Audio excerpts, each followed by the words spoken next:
Hi guys, welcome po sa aking YouTube channel. So karon i-discuss na ko sa inyo kining tulo ka basic formulas sa dynamics. So isa-isahon na ko ni sa inyo kung unsaon ni siya pag-derive. So mag-start ta diri sa babaw. Acceleration is equal to change in velocity over change in time.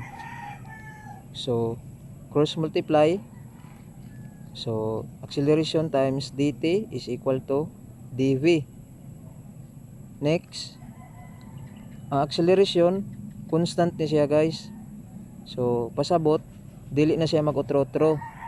So diri na ta sa integration. Integral of a dt from 0 to t is equal to integral of dv initial velocity to final velocity. So diri na to sulat sa babaw. Okay, acceleration times time from 0 to t is equal to v from initial velocity to final velocity. So next, acceleration times t minus 0 is equal to final velocity minus initial velocity. Next, at is equal to v minus vo or final velocity is equal to initial velocity plus at. So mao to siya guys. Ni-arrive na ta sa atong equation. So makita ninyo equal ra sila oh. So nakasabot mo guys. Karon proceed ta diri sa next equation sa ikaduha na formula. So velocity is equal to change in distance over change in time. So cross multiply v dt is equal to ds. Ang atong velocity dire is variable. So dili siya constant. Mag-substitute ta og vo plus at equal to ds. So ang vo o ang acceleration dire constant ni sila guys. Constant. So next, dirito sa babaw.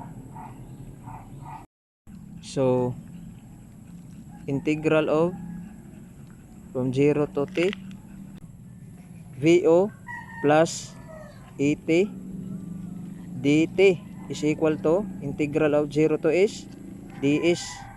So vot plus at squared over 2 from 0 to t is equal to s from 0 to s. So vo times t minus 0 plus a over 2 times t squared minus 0 squared is equal to s minus 0. Next, vot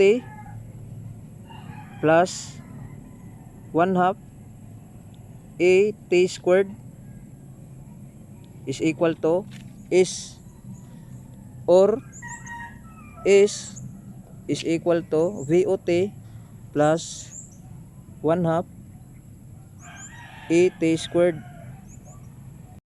So okay na guys, nasabtan to ninyo. So pareha na sila guys, so makita ninyo guys, pareha na sila. So ingon ato ra siya pag-derive guys. Masundog ra to ninyo. Dali ra siya. So dire sa ikatulutan na equation atong i-derive. So proceed ta dire guys. Mogamit ta acceleration is equal to dv over dt. Tapos velocity is equal to ds over dt.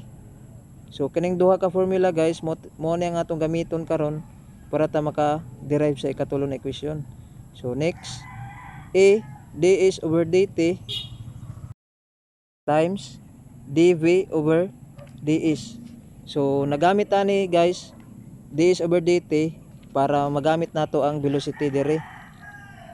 So over ds siya para makancel ang ds, or pareha siya sa dv over dt.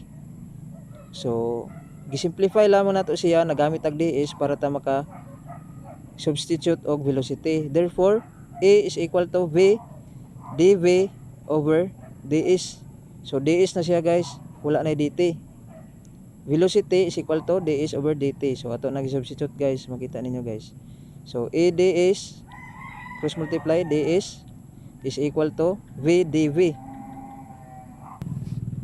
Next, integral of a ds from 0 to s, integral of v dv from initial velocity to final velocity. So a is from 0 to s is equal to v squared over 2 from initial velocity to final velocity.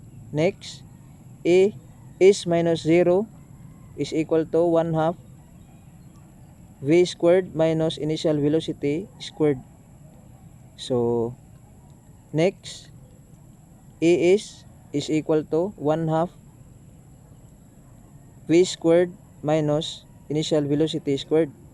So next, dito sa babaw, cross multiply to a is equal to v squared minus initial velocity squared. So equal ni siya guys sa, para ma-plaster sa equation nato, final velocity squared is equal to initial velocity squared plus 2a is. So ni-arrive na ta guys, makita ninyo guys dire sa ikatulo, nakuha na nato ang equation sa ikatulo. So maorto siya guys, inato ra siya pag-derive. Salamat kayo guys sa inyong paglantaw karon, tana na inyong na-learn sa atong discussion.